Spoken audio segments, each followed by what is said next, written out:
Assalamualaikum warahmatullahi wabarakatuh. Selamat sore semuanya. Perkenalkan, nama saya Ahmad Afir Ramadan dengan NIM 123210119 dari Program Studi Teknik Sipil Institut Teknologi Sumatera, Angkatan 2023.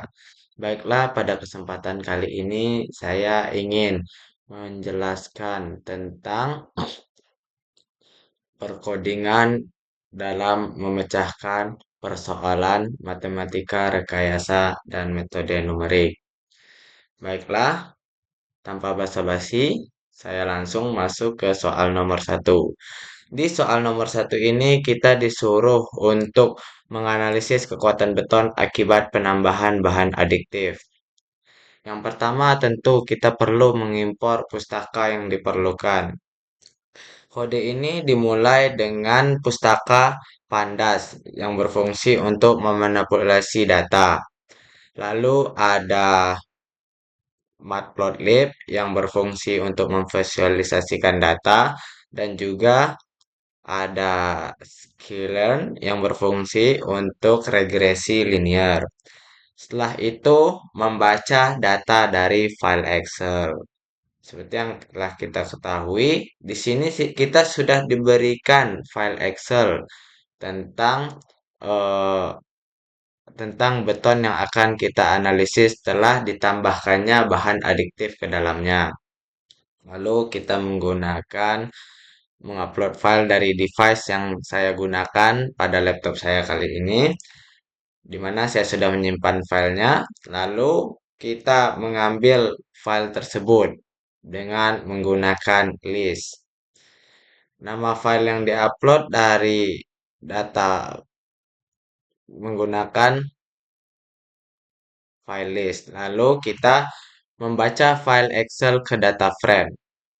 Lalu yang ketiga, menampilkan beberapa baris data.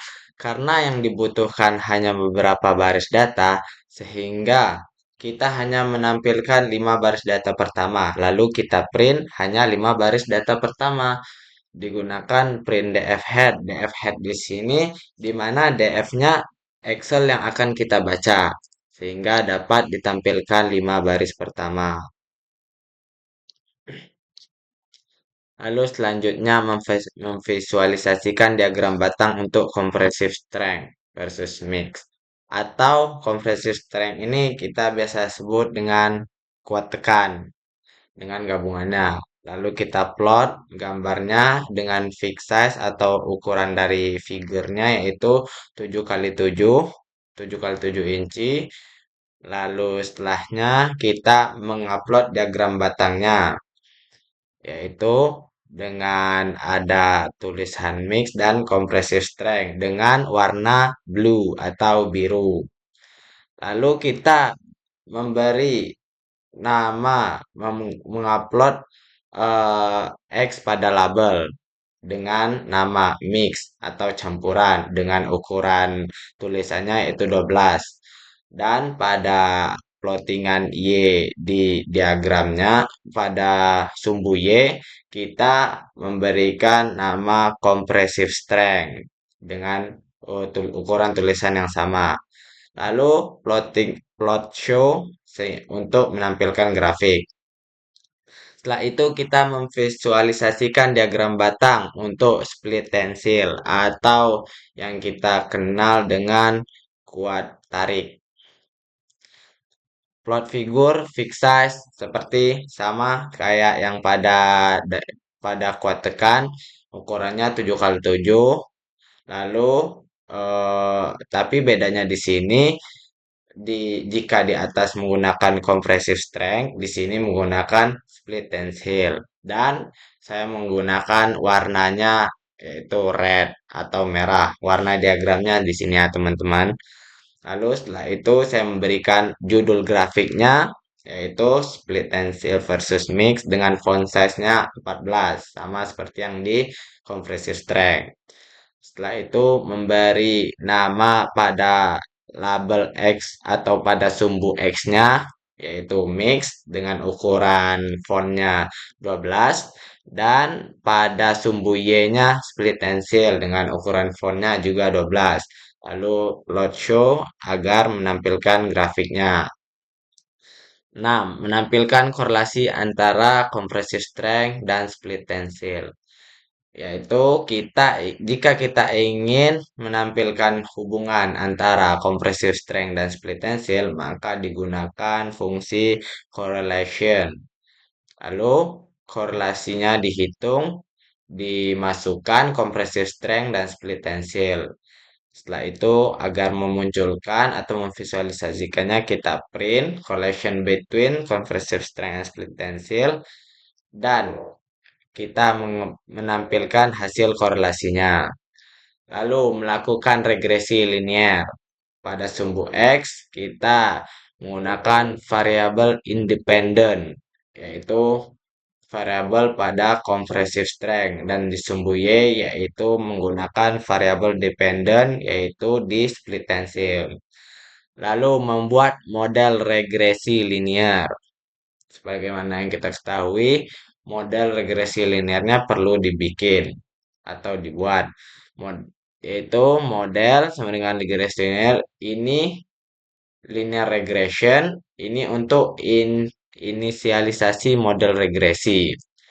Dan tentu model tersebut perlu dicocokkan atau dilatih dengan data, yaitu menggunakan model titik fit X, Y, lalu memprediksi nilai pada sumbu X sehingga menggunakan YPRED sama dengan model predik X. Lalu memvisualisasikan hasil regresi. Sama seperti yang tadi, dalam pemvisualisasian kita menggunakan tentu ukuran dari gambar. Di sini saya menggunakan 8 kali 6. Lalu untuk menampilkan titik-titik pada grafik tersebut, kita menggunakan plot scatter dengan warna blue. Lalu untuk menampilkan garisnya, yang mana kita sudah prediksi tadi, kita gunakan warna red. Lalu kita beri judul grafik tersebut dengan linear regression, split tensile versus compressive strength. Lalu memberi nama pada sumbu X dengan compressive strength dengan ukuran tulisan 12 dan pada sumbu Y dengan split tensile dengan ukuran tulisan juga 12. Lalu plot show seperti yang di atas ya, kita gunakan untuk menampilkan grafik. Setelah itu kita menganalisis hasil regresinya. Koefisien untuk itu kita perlu mengambil koefisien atau kemiringan garis menggunakan fungsi model titik koefisien dan mengambil interceptnya atau titik potong. Kita perlu mengambil titik potongnya sehingga didapat menggunakan fungsi model titik intercept. Untuk memunculkan hasilnya, tentu kita perlu memprint agar menampilkan hasil koefisien dengan fungsi print f koefisien regresi atau kemiringan regresi dan untuk intercept atau titik potong dengan sumbu Y untuk menampilkan intercept sehingga didapatkan output seperti yang sudah saya dapatkan ini. Ini 5 datanya, ini yang diagram batang untuk compressive strength dan ini untuk split tensile dan ini korelasinya serta ini linear regression dan koefisien regresi serta interceptnya. Soal nomor 2. Yang pertama-tama yang perlu kita lakukan dalam setiap codingan tentu mengimpor pustaka yang diperlukan. Pada soal nomor 2 ini saya mengimpor pustaka Pandas yang berfungsi untuk memanipulasi data berbasis tabel. Setelah itu saya juga menggunakan NumPy atau yang berfungsi untuk operasi matematis dan array. Di sini juga menggunakan matplotlib untuk pustaka pustaka untuk visualisasi data dan impor file agar file Excel dapat diupload di Google Colab ini. Kode ini digunakan dalam menganalisis data lalu lintas kendaraan. Lalu kita perlu menginput fungsi data secara manual. Ini terdapat dua cara ya teman-teman. Kita dapat menginputnya secara manual dan juga dapat menginputnya langsung dari Excel, dari file Excel. Setiap fungsi mengumpulkan informasi tentang jumlah kendaraan, sepeda motor, mobil, dan kendaraan besar, serta dimensi jalan. Selanjutnya, kita meminta pengguna untuk memasukkan waktu mulai dan selesai survei. Itu jika manual. Lalu inisialisasi list untuk menyimpan jumlah kendaraan. Di sini ada motor, mobil, dan kendaraan besar. Loop untuk minta jumlah kendaraan dari pengguna. Loop ini atau pengulangan ya, teman-teman. Lalu setelah itu mengulangi 8 interval setiap 15 menit dan selanjutnya kita mengulanginya sampai input yang kita lakukan valid. Setelah itu kita meminta input jumlah kendaraan, lalu validasi untuk memastikan jumlah tidak negatif, lalu menambahkan jumlah kendaraan ke daftar. Setelah itu break untuk input valid keluar dari loop, except value error. Ini digunakan apabila input tidak valid. Lalu selanjutnya meminta input panjang dan lebar jalan. Ini kita di sini menggunakan float ya, tipe data float. Tipe data float ini biasanya digunakan atau bukan biasanya, emang digunakan untuk angka desimal atau angka yang berkoma. Lalu mengembalikan data yang dimasukkan oleh pengguna. Apa yang telah dimasukkan oleh pengguna tadi kita kembalikan. Yang kedua, cara kedua yaitu fungsi untuk input data dari file Excel. Ini caranya kita langsung dari file Excel ya teman-teman. Yang pertama tentu kita meminta pengguna untuk mengupload file Excel.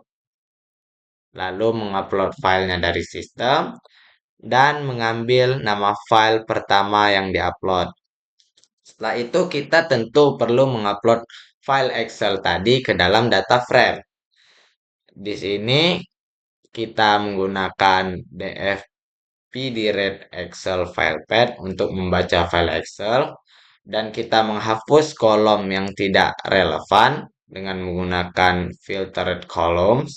Lalu kita agar hasilnya muncul kita print untuk menampilkan kolom yang relevan. Lalu kita menghapus spasi dari nama kolom dengan rumus df kolom. Kita harus menghapus spasinya. Setelah itu, apabila terjadi file yang tidak ditemukan, kita tangani dengan mengeluarkan ntar ada tulisan file not found. Apabila ada filenya tidak ditemukan atau teman-teman belum menyimpan Excel yang sesuai dengan yang kita butuhkan untuk survei data kali ini. Lalu, apabila kesalahan lain akan terjadi, di sini akan terjadi error ya, teman-teman, apabila terjadi kesalahan. Setelah itu, tentu di setiap kolomnya tersebut kita meminta namanya kepada pengguna. Yang pertama, kolom untuk motorcycle, yang kedua kolom untuk mobil, yang ketiga untuk eh, kendaraan besar, lalu waktu intervalnya. Setelah itu kita juga perlu meminta input panjang dan lebar jalan seperti sama ya, seperti yang manual tadi. Di sini juga menggunakan float, tipe data float. Ya, tipe data float yaitu tipe data angka yang desimal atau berkoma ya, teman-teman. Tidak. Lalu kita memeriksa apakah kolom yang diminta ada di dalam data frame. Menggunakan kita mencoba mengambil data sepeda motor, mengambil data mobil, dan mengambil data kendaraan. Di sini apabila terjadi kolom yang tidak ditemukan, ntar bakal muncul tulisan kolom not found in Excel file. Selanjutnya mengembalikan data kendaraan dan ukuran jalan. Dan setelah itu kita menghitung EMP atau Equivalent Motorized Person. Di sini tentu pada motor, mobil, dan kendaraan besar. Pertama, kita mengkonversi list ke NumPy arrays agar listnya tersebut eh, dapat di dapat dilakukan secara matematis ya. Lalu faktor konversi untuk menghitung EMP. EMP motorcycle yaitu 0,5 untuk sepeda motor, untuk mobil yaitu 1 dan untuk kendaraan besar yaitu 1,3. Untuk setiap jenis kendaraan kita juga perlu menghitung EMP-nya. Setelah itu kita menghitung total IMP di total IMP yang sudah kita dapatkan pada setiap jenis kendaraan tadi. Nah, itu fungsi untuk menganalisis lalu lintas. Di sini menggunakan fungsi analyze traffic. Di sini kita menganalisis kepadatan motor, mobil, kendaraan besar, luas jalan dan lebar jalan, panjang jalan dan lebar jalannya. Kita perlu memastikan ada 8 interval data yang dimasukkan. Dan apabila data yang di input itu tidak komplit atau tidak lengkap, maka akan terjadi error. Lalu kita menghitung total jumlah kendaraan. Di sini kita menggunakan sum ya, teman-teman. Fungsi sum ini juga sama seperti di Excel. Lalu kita menghitung luas jalan. Di sini tentu luas jalan itu karena berbentuk persegi panjang, maka menggunakan rumus panjang kali lebar. Jadi panjang jalan itu dikali dengan lebar jalan. Setelah itu menampilkan informasi terkait jumlah kendaraan dan ukuran jalan, yaitu pada kendaraan kita menampilkan jumlah kendaraan di setiap ukuran jalannya ya teman-teman. Lalu menghitung kapasitas dasar jalan. Kapasitas dalam kendaraan dapat dihitung dengan panjang kali lebar jalan dibagi 1000. Sehingga kita dapat setelah dapatkan hasilnya, tentu perlu kita agar hasilnya keluar, kita print. Setelah itu membandingkan total kendaraan dengan kapasitas dasar. Eh, Total kendaraan apabila jika lebih daripada kapasitas dasarnya, maka akan diperingatkan dengan tulisan ini. Warning, the road is over capacity. Ini peringatan jika jumlah kendaraan melebihi kapasitas. Apabila ini kapasitas jalannya, total kendaraannya cukup untuk kapasitas dasarnya, maka the road is within capacity. Lalu selanjutnya kita menghitung IMP-nya. Total IMP di setiap eh, di setiap kendaraan. Lalu menampilkan hasil perhitungan IMP tadi. Kan setelah kita hitung, lalu kita print agar hasilnya muncul. Setelah itu kita memvisualisasikan data IMP. Ya, kita perlu ngupload IMP data agar dapat tervisualisasikan. Fungsi untuk ngupload data IMP ini tentu menggunakan plot tadi, IMP data yang sudah kita cari dan base capacity atau kapasitas dasarnya. Lalu mengasumsikan ada 8 interval data. dan memberi nama untuk sumbu X. Pada sumbu X ini ada waktu ya teman-teman. Kita beri setiap waktunya. Terus ada batas untuk mengatur batas Y tetap untuk semua plot, yaitu batasnya ada 35. Fungsi untuk memplot data IMP individual. Lalu kita ngeplot data IMP individualnya, IMP data, plot individual IMP data, title, label. Lalu untuk ngeplot wujudnya, ukuran figurnya, kita menggunakan size 10 kali 6. Lalu kita memplot data IMP dengan markernya seperti ini dan labelnya kita beri nama label dan colornya kita beri blue atau biru. Lalu kita ngeplot garis horizontal untuk kapasitas dasarnya dengan ini Y-nya sama dengan base capacity atau kapasitas dasar, colornya merah, line stylenya kita beri putus-putus dengan nama atau labelnya yaitu base capacity. Lalu kita ngeplot judul eh dari apa yang ingin kita visualisasikan dengan peak hour volume curve. Lalu kita memberi nama label pada sumbu X dengan time interval dan label pada sumbu Y yaitu volume.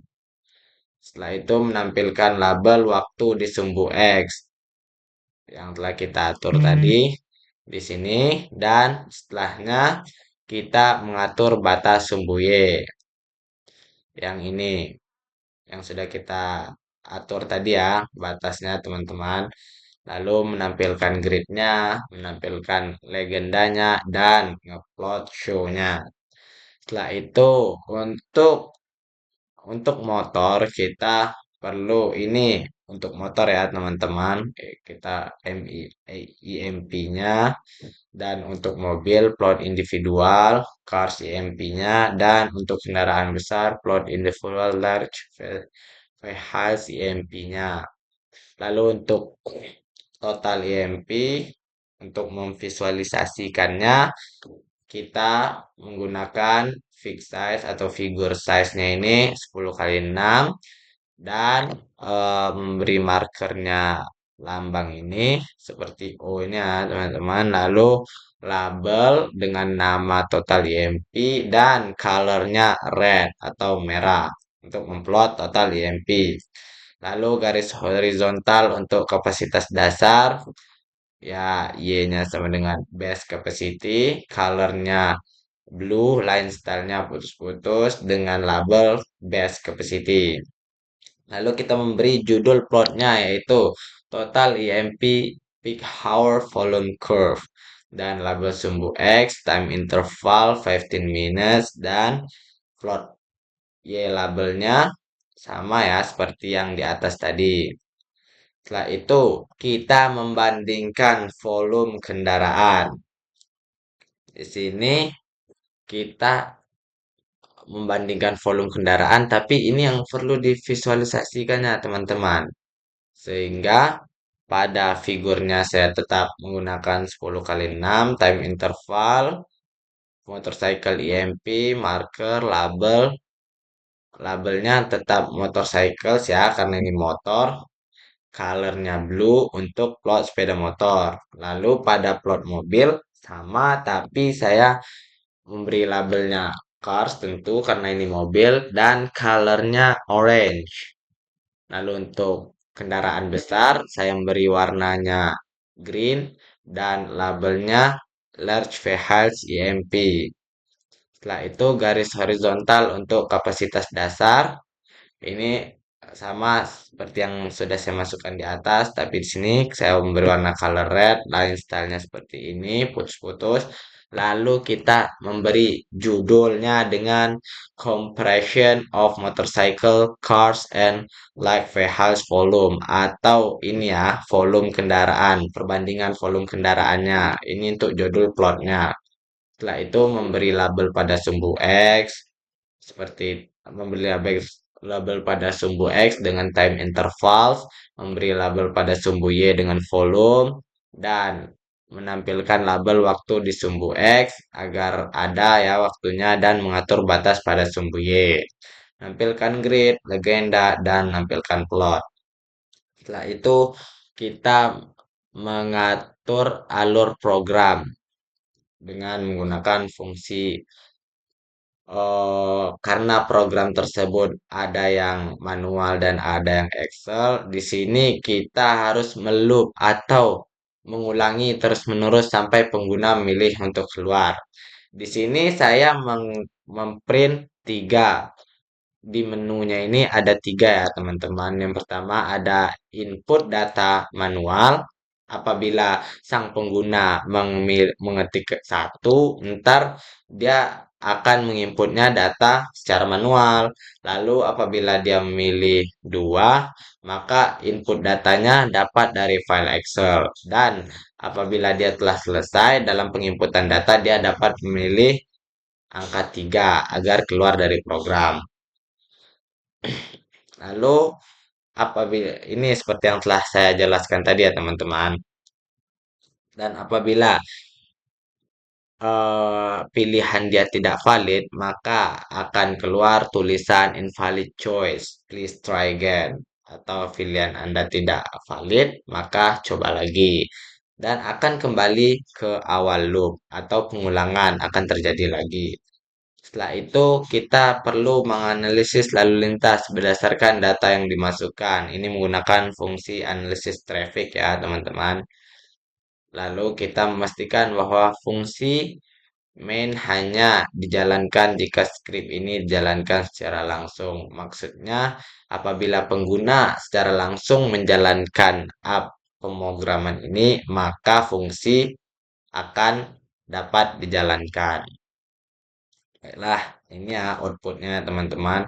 Di sini saya sudah memilih enter your choice seperti ini, di mana ada tiga pilihan tadi ya teman-teman. Menu enter your choice, saya milih dua. Saya telah mengupload file yang mana sudah saya download tadi.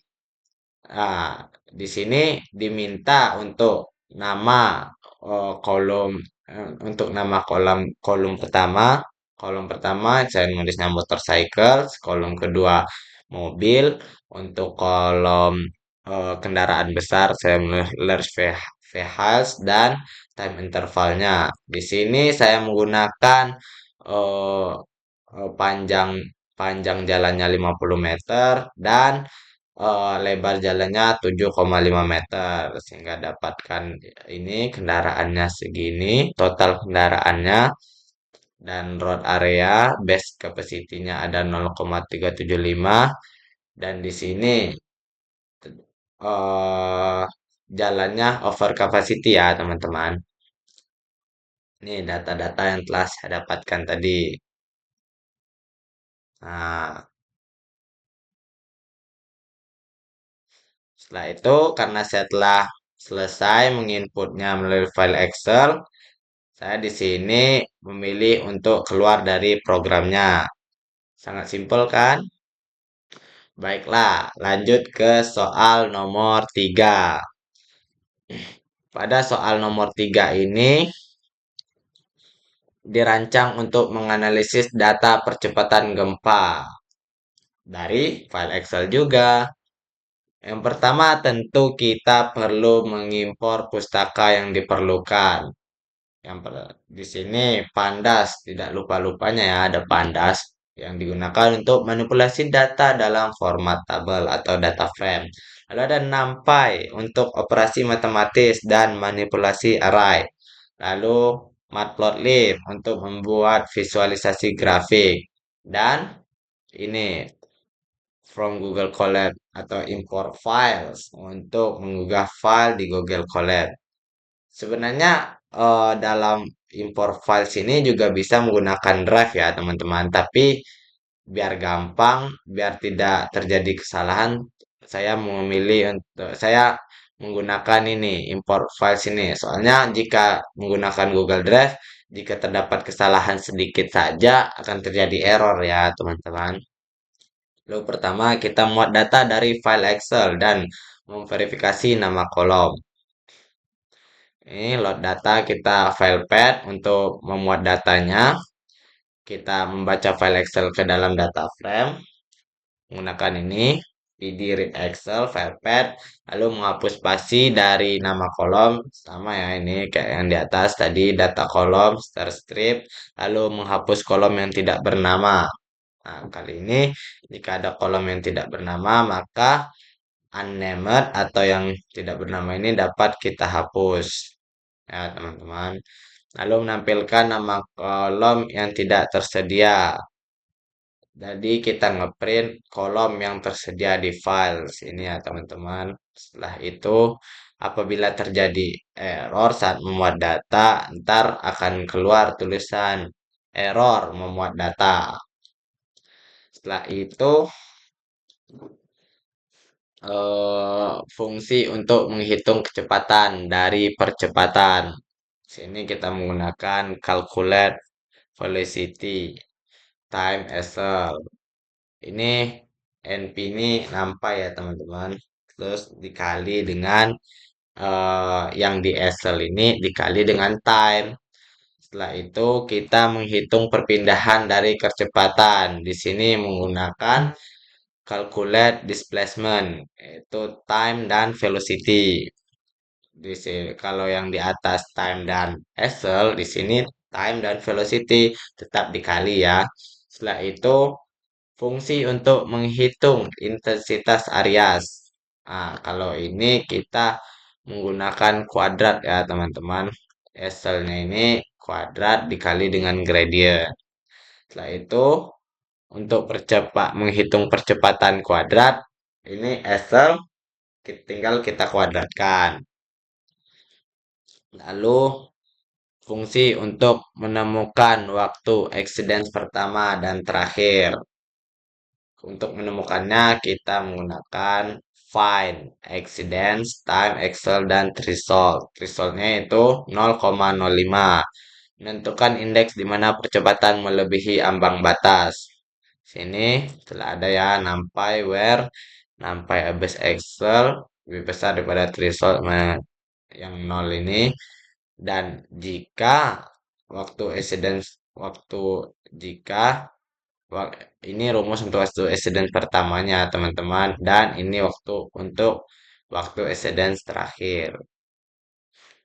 Setelah itu fungsi untuk menghitung arms. Di sini menggunakan asal dan squared. Jika squared, asal squared dan TD. Jika TD adalah 0, maka kembalikan none. Setelah itu menghitung arms, yaitu eh, nampai ini menggunakan rumus ini NP square dan sama dengan NP sum SL square dibagi TD.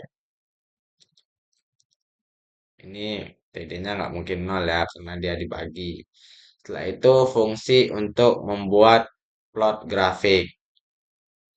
eh Plot data yaitu time as plot datanya, kita plot datanya yaitu time, SL, velocity, displacement, areas intensity, first accidents dan last accidents. Lalu kita subplotnya 4 1 fix size-nya menggunakan ukurannya ya 10 kali 20 untuk membuat 4 subplot.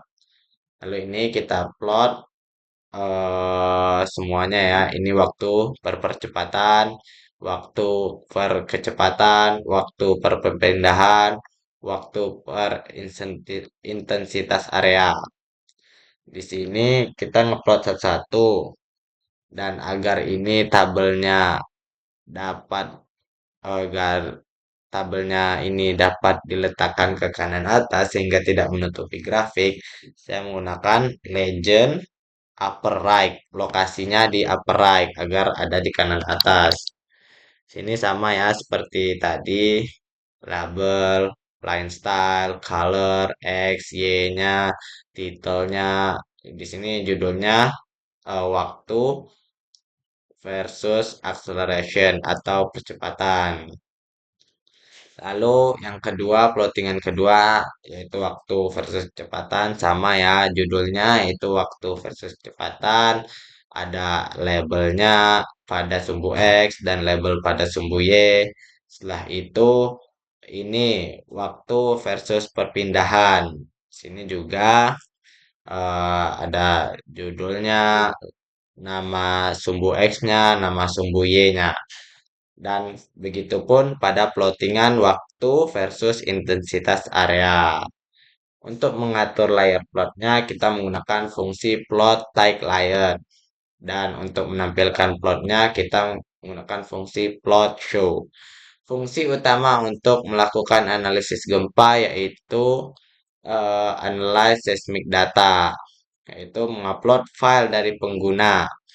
Lalu kita mengupload file dari pengguna, upload, files upload, atau file kalau di saya yang sudah ada dalam Excel ya, teman-teman.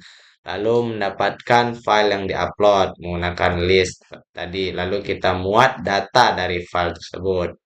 Setelah itu mengidentifikasi kolom-kolom yang relevan. Kalau time column itu kita menggunakan T dengan satuannya second. Nama kolom itu waktu dan untuk percepatan itu acceleration. Lalu setelah itu kita memeriksa apakah kolom yang diperlukan ada. Apabila kolom itu ada, kita dapat mengambil data waktu, yaitu data time column. Dan apabila untuk mengambil data percepatan, yaitu menggunakan data acceleration column. Lalu ini apabila terjadi error yaitu apabila time column-nya tidak ada atau acceleration-nya tidak ditemukan di dalam file. Setelah itu menghitung kecepatan perpindahan dan intensitas areas, yaitu jika velocity calculate velocity, time dan accel. Ini kecepatan ya, time waktu dan accel, displacement, calculate dan displacement, time dan velocity, area intensitas area yaitu calculate area intensitas area yaitu waktu dan kecepatan juga ya, waktu dan kecepatan. Setelah itu menghitung percepatan kuadrat. Ini menggunakan fungsi accel squared yaitu calculate acceleration squared. Lalu ini untuk first exceedance-nya dan last exceedance-nya untuk menemukan exceedance-nya ya. Lalu ini untuk menghitung durasi exceedance-nya menggunakan rumus ini. Dan untuk menghitung arms-nya menggunakan calculate arms ya teman-teman. Lalu kita menampilkan hasil analisisnya, yaitu nilai maksimum percepatan atau Amax, itu nampai max karena percepatan acceleration. Lalu nilai maksimum kecepatan, sorry ya teman-teman, ini velocity ini tadi kecepatan ya. Dan ini berarti calculate velocity itu yaitu menggunakan waktu dan percepatan. Setelah itu nilai maksimum kecepatannya sampai max atau maksimum yaitu menggunakan hasil dari kecepatan. Lalu kalau nilai maksimum perpindahan sama menggunakan hasil dari perpindahan.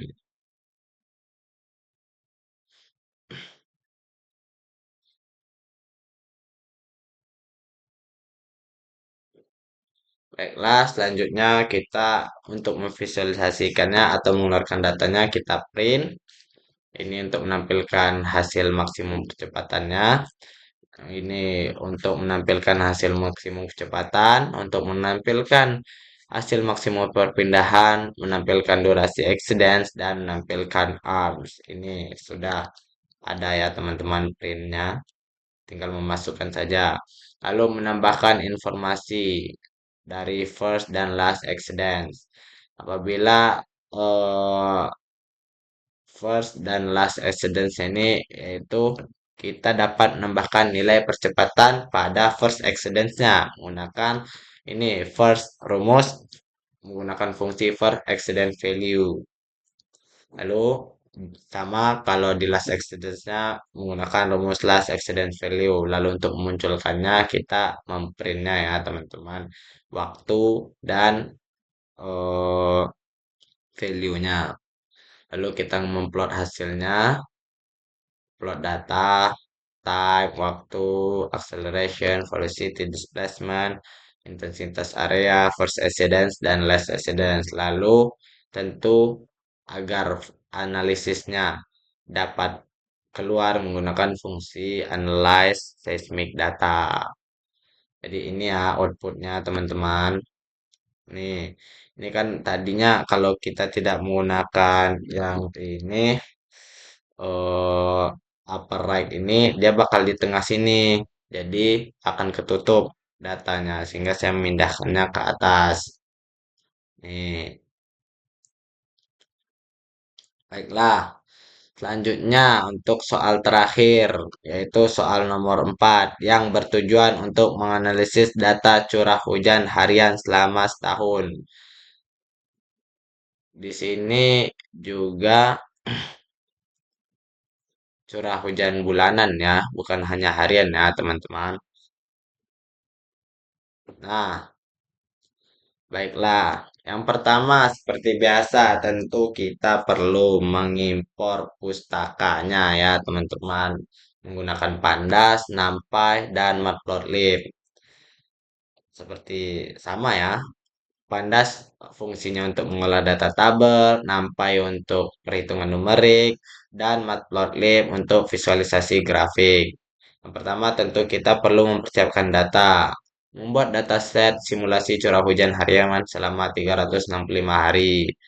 Ini agar mengatur setnya dan secara acak yang konsisten, menghasilkan angka acak yang konsisten menggunakan ini ya, NumPy Random Seed 42.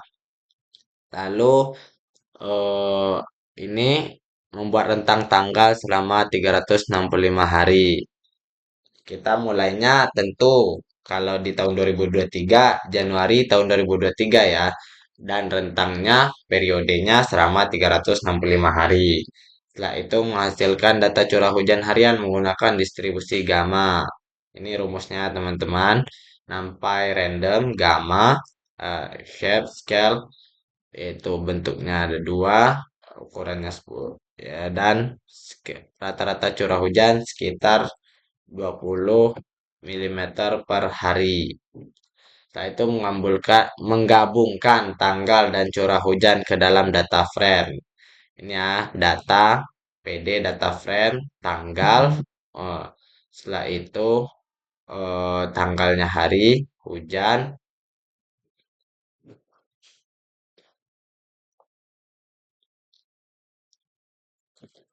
Lanjut ya teman-teman.